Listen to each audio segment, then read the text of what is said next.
बिस्मिल्लाहिर्रहमानिर्रहीम। अस्सलाम वालेकुम नाज़रीन, प्रोग्राम में आपको खुशामदीद कहते हैं। मैं हूं नवीद सत्ती और सबसे पहले तमाम आलम इस्लाम को जो है वो ईद उल अज़हा मुबारक हो। आज जो सुन्नत इब्राहीमी जो है वो अदा की जा रही है और उसमें अल्लाह की रज़ा के लिए हम देख रहे हैं कि पूरी दुनिया में मुसलमान जो है वो आज कुर्बानी कर रहे हैं। और उसका मकसद कुर्बानी का क्या है, कुर्बानी का जो फ़लसफ़ा क्या है, और ये भी जो मौजूद है असर हाज़िर के दौर में। अपने उलमा को अगर आप सुनेंगे तो डेफ़िनेटली वो हर साल जो है वो एक नए जो है वो अहद का जो है वो ज़िक्र करते हैं।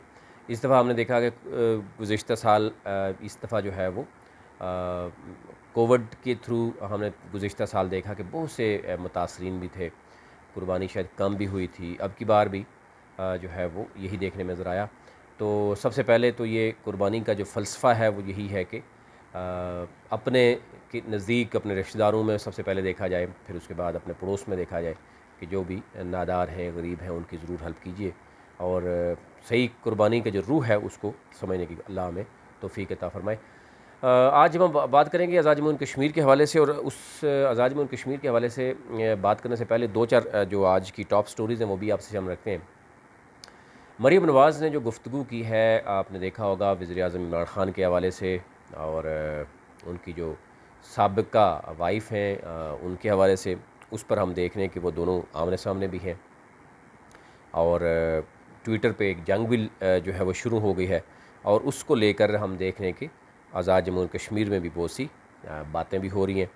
और दूसरी तरफ अगर हम बात करें तो वज़ीर दाखिला ने बात की है जनाब कि मरीम नवाज़ कश्मीर में वज़ीर-ए-आज़म के ख़िलाफ़ गैर पार्लिमानी ज़बान जो है वो इस्तेमाल कर रही हैं। ये शेख रशीद का कहना है। आज हम कोशिश करेंगे कि पीपल्स पार्टी के वो एरियाज़ जहाँ पर उनके उम्मीदवार बहुत मज़बूत हैं, आगे हैं, और बहुत से ऐसे मामलात हैं, ऐसे इलाके हैं जहाँ पे हम देख रहे हैं कि कंपटीशन बड़ा सख्त है, मुस्लिम लीग नून का, पीटीआई का, पीपल्स पार्टी का। उस पे हम फ़िलहाल आपसे वो बात नहीं करें। फ़िलहाल जहाँ पे पीपल्स पार्टी आगे है, नज़र आ रही है कि कहीं सीट निकालते हुए तहरीक-ए-इंसाफ़ नज़र आ रही है, नून लीग नज़र आ रही है, वो हम आपसे ज़रूर जो है वो शेयर करेंगे। यहाँ पे बात हो रही है कि जो सबसे पहले अगर हम देखें तो जो मरीम नवाज़ ने गुफ्तगू की है, जो साबका वाइफ़ है इमरान ख़ान की, और अगेन जो है एक सिलसिला शुरू हो गया है यानी एक दूसरे के ख़िलाफ़ बात करने का, वो तो अपनी जगह। लेकिन उसके साथ साथ आज़ाद जम्मू एंड कश्मीर का जो इस वक्त अगर हम देखें तो सियासी पारा बड़ा हाई है। अगर ओवरऑल हम देखें तो मैं आपसे थोड़ा सा यानी बैकग्राउंड शेयर कर लेता हूँ। टोटल ओवरऑल लोग जानना भी चाहते हैं। 708 उम्मीदवार मैदान में हैं, 32 पॉलिटिकल पार्टीज़ आज़ाद जम्मू कश्मीर के जो है वो इलेक्शन में मैदान में हैं, और 32 लाख से ज़ायद जो आवाम है वो अपना हक़ रायदही इस्तेमाल करेगी। 28 लाख से ज़ायद आवाम जो है वो कश्मीर में, और पाकिस्तान के महाजरीन की जो हल्के हैं वहाँ पर 4 लाख से ज़ायद आवाम अपने हक़ रायदही इस्तेमाल करेगी। इसके साथ साथ अगर ओवरऑल देखें इलेक्शन कमीशन की अगर बात करें तो इलेक्शन कमीशन का टोटल जो अमला है वो बताया जा रहा है वो 33,616 जो है उम्मीदवार हैं। जो स्टाफ है, पोलिंग स्टाफ वो है। और पॉलिटिकल पार्टीज़ की बात करें तो तहरीक-ए-इंसाफ़ ने 45 हल्कों में 45 उतारे हैं, पीपल्स पार्टी ने 44 उतारे हैं, नून लीग ने भी 44 उतारे हैं, और इसी तरह बाकी जो है तहरीक लब्बैक पाकिस्तान ने 40 उतारे हैं, मुस्लिम कॉन्फ्रेंस ने 40 उतारे हैं, और जम्मू कश्मीर जमात इस्लामी ने भी 30 उम्मीदवार मैदान में उतारे हैं। बाकी भी बहुत बड़ी लिस्ट है, लेकिन फ़िलहाल मैं ये आपको बताना चाह रहा था कि ये सूरत है। इलेक्शन को देखने के लिए कहा जा रहा है कि आज़ाद जम्मू कश्मीर में जो है वो आर्मी को जो है वो बाकायदा तौर पर तलब किया गया है, और वो इन चीज़ों को देखेंगे। अच्छा, पीपल्स पार्टी के हवाले से पीटीआई के हवाले से मैंने कुछ बताया था आपको कि कुछ सीट्स हैं जहाँ पर अभी जो है वो तहरीक इंसाफ आगे है। अभी यही सूरत हाल में पीपल्स पार्टी और नून लीग की जो जहाँ पे है वो भी हम आपसे शेयर करते हैं। पीपल्स पार्टी के जनाब LA9 है यहाँ मेरे पास, और LA9 में पीपल्स पार्टी के जो जावेद बडानवी हैं उनको एज हासिल है। देखना ये है कि वो सीट निकाल पाएंगे या नहीं पाएंगे, लेकिन फ़िलहाल उनके बारे में यही कहा जा रहा है कि वो सीट निकालने के करीब करीब हैं। और ये यहाँ पर अगर हम देखें तो इनका हल्का है कोटली 2 नक्याल है, और यहाँ पर टोटल पोजीशन है वोटर्स की 86,622 वोटर की तादाद है। और यहाँ पीपल्स पार्टी के जवेद इकबाल बडानवी हैं, एक्स मिनिस्टर भी रहे, वज़ीर खुराक भी रहे, और लास्ट टाइम 24,000 वोट इन्होंने लिए थे। और मुस्लिम लीग नून के जो साबिक वो थे फ़ारूक सिकंदर साहब, उन्होंने 26,000 वोट लिए थे। अब मतलब आप यू कैन इमेजिन कि उस वक़्त कितना बड़ा मार्का जो है वो देखा गया था। आल्दो इस दफ़ा ये कहा जा रहा है कि जो सरदार नईम है उनके साथ इनका सख्त मुकाबला है। क्रेलवी बरादरी जो है वो उनको सपोर्ट भी कर रही है, और उनके ख़ानदान के हवाले से उनकी कुर्बानियाँ भी हैं कश्मीर के हवाले से। अब देखना यह है कि वो उसको भरपूर तरीके से कैश कर पाएंगे और बडानवी साहब को शिकस्त दे पाएंगे, या बडानवी साहब की जो पोजीशन है, जो बताया जा रहा है अभी तक, जो सूरत नज़र आ रही है, उनकी जो कंपेन देखी जा रही है कि वो सीट निकालने के करीब जो है वो पहुँचे हुए हैं। अब मुस्लिम कॉन्फ्रेंस भी ज़ोर लगा रही है यहाँ पर, और ज़ाहिर है यहाँ पर ये भी कहा जा रहा है कि हल्के जो तब्दील हुए हैं उसमें वोट भी शिफ्ट हुआ है। तो अब यहाँ पर मुकाबला इन दोनों के दरमियान है। यहाँ पे बाकी कोई पार्टी इस तरीके से शायद मुकाबले के नज़दीक भी नहीं है। पीपल्स पार्टी और मुस्लिम कॉन्फ्रेंस है यहाँ पे, और पीपल्स पार्टी को फ़िलहाल जवेद बडानवी को फ़िलहाल जो है वो एज हासिल है कि वो निकाल सकते हैं, क्योंकि सरदार मुनीर जो थे वो बीमार थे और उन्होंने अपने साहबजादे को जो है वो यहाँ पर उतारा था। तो उसके बाद हम देख रहे हैं तो मतलब सरदार मुनीर के बीमार होने के बाद, बल्कि एक रिटायर्ड हैं महकमा तालीम से कहा जा रहा है कि उनको जो है वहाँ पे उतारा गया है, सरदार मुनीर को उतारा गया है। वो महकमा तालीम से रिटायर वो हैं। सिकंदर खिज़र हयात जो है वो बीमार हैं, और उनके बेटे जो है वो इलेक्शन लड़ रहे हैं। पहले वो इलेक्शन लड़ रहे थे, फिर सरदार नईम जो उनके भाई हैं वो मैदान में उतरे हैं। तो यहाँ पे इस हल्के में पीपल्स पार्टी को वो उस तरह की तब्दीली या उसका सामना नहीं करना पड़ा, बजाय इसके कि तहरीक इंसाफ को भी परेशानी रही यहाँ पे, और मुस्लिम कॉन्फ्रेंस बार बार चीज़ें जो है वो सेटिंग तब्दील करती रही। दूसरे उसके बाद जनाब हल्का है कोटली चढ़ोई का, LA-12 का। LA-12 में चौधरी यासीन जो हैं वो मजबूत दिखाई दे रहे हैं यहाँ पे। यहाँ पर जो चढ़ोई का हल्का है LA-12, यहाँ पर उनकी पोजीशन काफ़ी बेहतर बताई जा रही है, और ये बताया जा रहा है कि जनाब चौधरी यासीन, क्योंकि राजपूत और जाट के दरमियान मुकाबला होता है, और चौधरी यासीन को इस दफ़ा ये एज ज़रूर हासिल है कि यहाँ पर जो पोजीशन है उनकी काफ़ी बेहतर है। एक और हल्के में भी इलेक्शन लड़ रहे हैं, लेकिन वहाँ पर शायद जो है वो सिकंदर जो सरदार फ़ारूक सिकंदर जो हैं वो काफ़ी टफ़ टाइम दे रहे हैं, और यहाँ पर ये इस सीट पे उनका फोकस भी शायद ज़्यादा हो गया है, और यहाँ पर ये सीट निकालने में कामयाब हो सकते हैं। आगे चलते हैं। पीपल्स पार्टी का मुजफ्फराबाद में कोटला है, LA-27 जो है, यहाँ पर भी बहुत से एरियाज़ हैं जहाँ पे पीपल्स पार्टी मुकाबला कर रही है तहरीक इंसाफ के साथ, और नून लीग कई ऐसी सीट्स हैं जो एक यहाँ नज़र आ रहा था कि वो मुकाबला करेगी, लेकिन वो मुकाबले की पोजीशन में नहीं है। तो ये एक सूरत हमें नज़र आ रही है जो पहले हमें नज़र नहीं आ रही थी। अब यहाँ पे अगर हम बात करें जो ओवरऑल उसकी LA-27 की आपने बात की, यहाँ पर LA-27 है मुजफ्फराबाद कोटला। अच्छा, यहाँ पर जो पोजीशन है कोटला में ये है, यहाँ पर है सरदार जवेद अयूब हैं।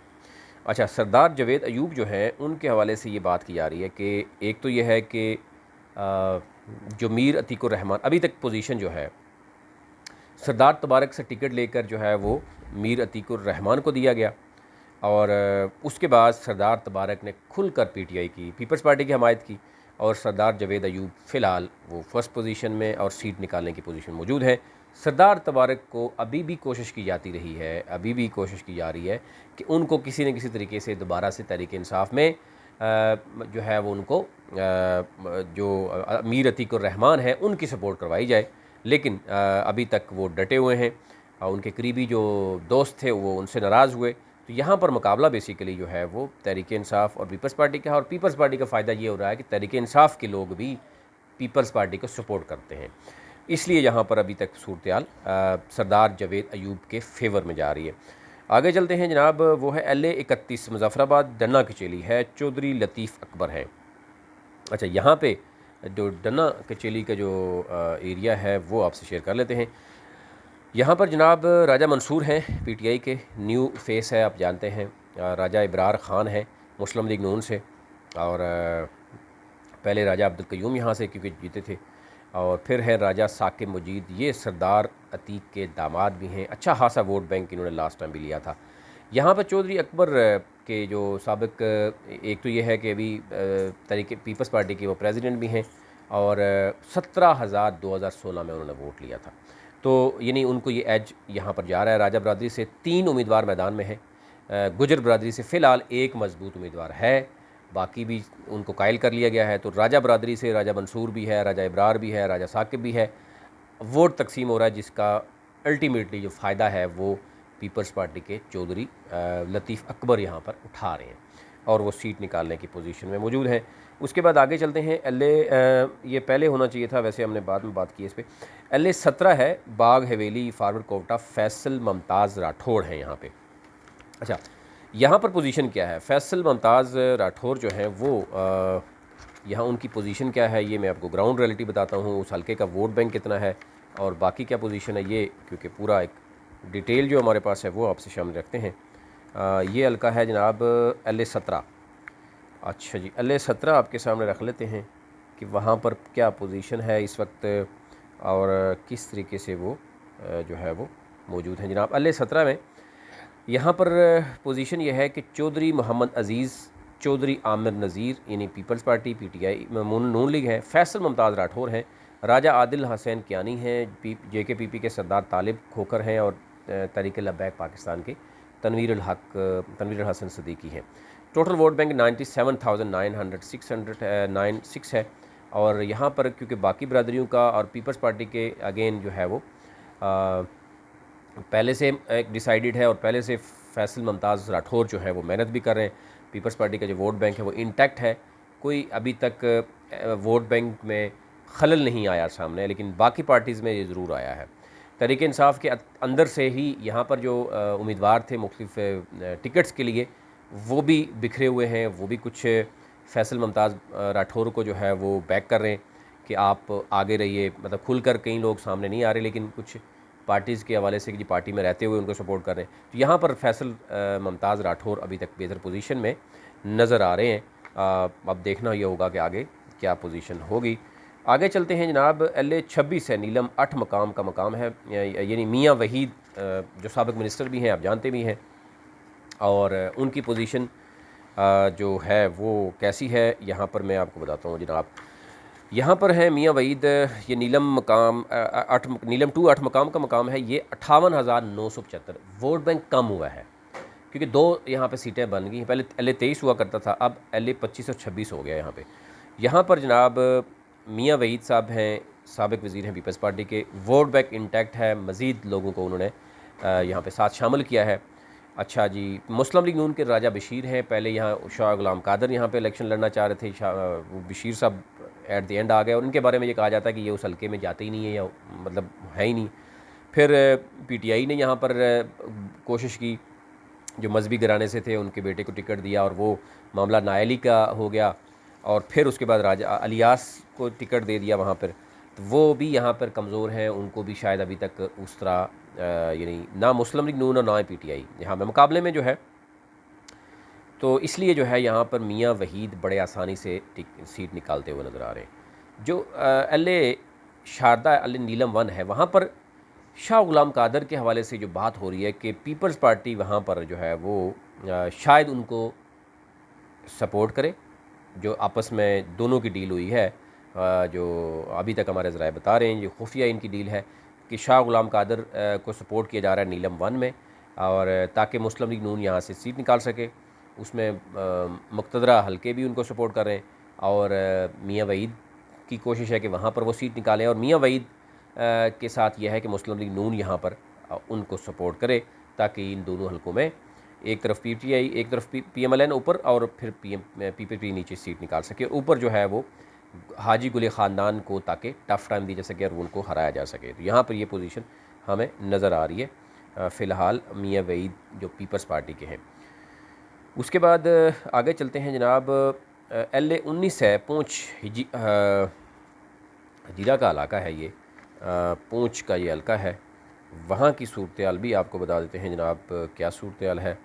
ये है जनाब LA 19 है और LA 19 में जो पोजीशन है वो आपके सामने रख लेते हैं। LA 19 में एक तो टोटल वोट है 85,778 वोट बैंक है। और यहाँ पर जो है वो सरदार आमिर अल्ताफ़ हैं, सरदार अर्जिश ख़ान हैं, सरदार सऊद सादिक हैं, और सरदार कमाल ख़ान हैं, सरदार सरफराज अशरफ हैं जमात इस्लामी से, JUI से मौलाना जाहिद महमूद हैं, मुस्लिम कॉन्फ्रेंस सरदार कमाल हैं, और सरदार अर्जिश PTI से हैं। अच्छा, यहाँ पर ये पोजीशन है कि KB खान मरहूम के पोते हैं सरदार आमिर अल्ताफ़, और ये हैं जनाब सरदार अर्जिश ख़ान, और ये ज़रा एक ही ख़ानदान था, मिल के इन्होंने इलेक्शन लड़ा था और वो जीत भी गए थे। अब सरदार आमिर अल्ताफ़ जो भतीजे हैं अर्जिश ख़ान के, सरदार अर्जिश ख़ान के, वो अलग इलेक्शन लड़ रहे हैं नून लीग से, उनको नून लीग ने टिकट दिया, तहरीक इंसाफ ने यहाँ अर्जिश ख़ान को टिकट दिया, और वो अब आपस में ही ख़ानदान में ही वोट तकसीम हो रहा है, जिसका फ़ायदा ज़्यादा फ़ायदा जो है वो तहरीक इंसाफ की पीपल्स पार्टी यहाँ पे उठा रही है। सरदार सऊद सादिक, बिलावल भुट्टो का यहाँ जलसा हुआ और अच्छा क्राउड भी यहाँ सामने आया, और फ़ायदा अभी तक वो उठा रहे हैं। और अब कहा जा रहा है कि एक दो और पार्टीज़ के साथ भी इनकी कोई डील चल रही है, और आने वाले दिनों में ईद के 2-3 दिन बाद शायद कुछ चीज़ें सामने भी आ जाएँ कि अगर एक दो बड़े कबाइल इनको यहाँ सपोर्ट करते हैं तो इनकी सीट मज़ीद आसानी हो जाएगी निकालने में। फ़िलहाल यानी ये हो रहा है कि एक दो जो फैमिली आपस में टिकट की तकसीम से इनको फ़ायदा हो रहा है। यहाँ पे आगे चलते हैं जनाब। पूंछ में अली सोजल है जनाब LA 20 में अगर हम देखें तो यहाँ पर हैं जनाब पीपल्स पार्टी के सरदार याकूब हैं। सरदार याकूब जो हैं, और सरदार जो याकूब हैं वो एक्स प्रेसिडेंट भी हैं और प्राइम मिनिस्टर भी हैं। अली सोजल का ये इलाका है। इनका टोटल वोट बैंक है 64,766। और यहाँ पर जो PTI के हैं सरदार उमर ख़ताब आज़म, और मुस्लिम लीग के हाजी रशीद हैं, आज़ाद, ये भी एक इरफान अशरफ हैं, यहाँ नौजवान हैं। मुस्लिम कॉन्फ्रेंस के सरदार हारून रशीद हैं, JKPP के असद इब्राहीम हैं, और तरीक़े लब्बैक के यहाँ पे अलामा मोहम्मद शफाहत हुसैन हैं। अच्छा, यहाँ पर अभी तक जो पोजीशन आ रही है सरदार याकूब की वो बेहतर आ रही है। एक तो वोट बैंक पीपल्स पार्टी का बड़ा पुराना है, और ये आपको बता दूँ कि जो आज़ाद जम्मू कश्मीर की यानी सियासी तारीख़ को जानते हैं वो ये समझते हैं कि सबसे पहले ये दो पॉलिटिकल पार्टीज़ जिनका वोट बैंक अभी भी इंटैक्ट है कई एरियाज़ में, वो है पीपल्स पार्टी और मुस्लिम कॉन्फ्रेंस। ये पहले की पॉलिटिकल पार्टीज़ हैं। उसके बाद फिर मुस्लिम कॉन्फ्रेंस के ही से ही निकल के मुस्लिम लीग नून बनी, और Tehreek Insaf very first time जो है वो वफाक में आने के बाद उस तरीके से वहाँ पर अपने आप को मनज़म करने की कोशिश कर रही है। तो एक तो ये सूरत है कि पीपल्स पार्टी शुरू से ही जो है वो वहाँ पर मौजूद है। वोट बैंक इस 2021 के उसमें पीपल्स पार्टी के कुछ कैंडिडेट तो PTI में गए हैं जो पहले इलेक्शन लड़े हैं, लेकिन उसके वोट बैंक का मैक्सिमम जो है वो अभी भी पीपल्स पार्टी के यहाँ पे मौजूद है, और ज़्यादातर सीट्स पे पीपल्स पार्टी ही मुकाबला कर रही है PTI के साथ। नून लीग इस दफ़ा जो है वो उसमें से 4-5 जो वज़रा थे पहले MLA, वो कोई तो टिकट लेके चले गए और कुछ टिकट से पहले भी चले गए, और कुछ ने लड़ने से इनकार कर दिया। कुछ बुज़ुर्ग हैं वो उन्होंने अपने बच्चों को आगे कर दिया और वो समझ रहे हैं, तो कुछ इस एरियाज़ में वो मुकाबला कर रहे हैं। तो पीपल्स मुस्लिम लीग नून जो है वो कश्मीर की 33 सीट्स पर बड़ी मुश्किल से 3-4 जगहों पे शायद मुकाबला कर रही है, और सीट निकालने के करीब है। अदरवाइज़ बड़ा मुश्किल काम उनके लिए हो रहा है। एनी हो, आगे चलते हैं जनाब। LA 40 है। अच्छा, पीपल्स पार्टी को ये ज़रूर है कि पीपल्स पार्टी जो जम्मू और वैली की 12 सीटें हैं, सिर्फ एक सीट जो आपको पता है वो सिंध में है, बाकी जो है वो पंजाब में और KPK में है, और पंजाब और KPK में गवर्नमेंट तहरीक इंसाफ की है, वफाक में भी तहरीक इंसाफ की है, उसको ये एज ज़रूर हासिल है। और नून लीग वहाँ पे मुकाबला कर रही है। नून लीग अपनी डिफेंसिव पोजीशन में है। लास्ट टाइम 2016 में जब इलेक्शन हुआ था तो उस वक्त मुस्लिम लीग नून वफाक में भी थी और पंजाब में भी थी, तो उनके ज़्यादातर जो है वो MLAs बन गए थे। अब वही मुकाबला कर रहे हैं, और मुस्लिम लीग नून को कश्मीर की बजाय जम्मू और वैली से ज़्यादा सीटें शायद मुस्लिम लीग नून के उम्मीदवार निकाल सकते हैं वहाँ पे जो नज़र आ रहा है। यानी हो LA 40 जो है, LA 40 में अगर मैं आपसे शेयर करूँ तो LA 40 में पीपल्स पार्टी जो है वो यहाँ पर पोजीशन ये है कि सिंध की जो सीट है LA 40 वैली 1 सिंध, यहाँ पर आमिर गफ़ार लोन थे MLA, 1320 उन्होंने वोट लिया था, और मुस्लिम लीग नून के 500 वोट आए थे जब उनकी हुकूमत थी। लेकिन सिंध में होने की वजह से, सिंध में उस वक्त पीपल्स पार्टी की हुकूमत थी, आज भी हुकूमत पीपल्स पार्टी की है, उस वक़्त भी वफाक में नून लीग थी, आज पीटीआई की है। तो सिंध में एज सच पीपल्स पार्टी के लिए वो तब्दीली एज सच नहीं है। तो कहा जा रहा है कि यहाँ पर आमिर गफूर लॉन जो है वो सीट निकालने में कामयाब हो सकते हैं, लेकिन इनको टफ़ टाइम दे रहे हैं मोहम्मद सलीम बट, जो पहले एमक्यूएम में थे और वो एक्स डिप्टी स्पीकर भी रहे हैं। चांसेस इनके भी हैं, ज़्यादा चांसेस हैं अगर ये 3-4 दिनों में वो करें। लेकिन एक सीट यानी जो है वो जम्मू और वैली दोनों में, जहाँ पर 12 में से कहीं पीपल्स पार्टी अगर नज़र आ रही है तो वो यहाँ सीट है जहाँ पे सीट निकालेंगे पोजीशन में। तो ये ओवरऑल कश्मीर के हवाले से आपसे जो है ना वो पीपल्स पार्टी के हवाले से शेयर करना था। आगे आपको बताएंगे मुस्लिम लीग नून के हवाले से भी बताएंगे। चैनल को ज़रूर सब्सक्राइब कीजिए, बेल आइकन को ज़रूर क्लिक कीजिए ताकि हर नई आने वाली वीडियो आप तक पहुँच सके। और हमारे जो नुमाइंदे हैं मुख्तलिफ़ जो ज़िलों में मौजूद हैं कश्मीर के, वो भी आपको लम्हा ब लम्हा जो है वो आने वाले दिनों में आपको अपडेट करते रहेंगे। बहुत शुक्रिया।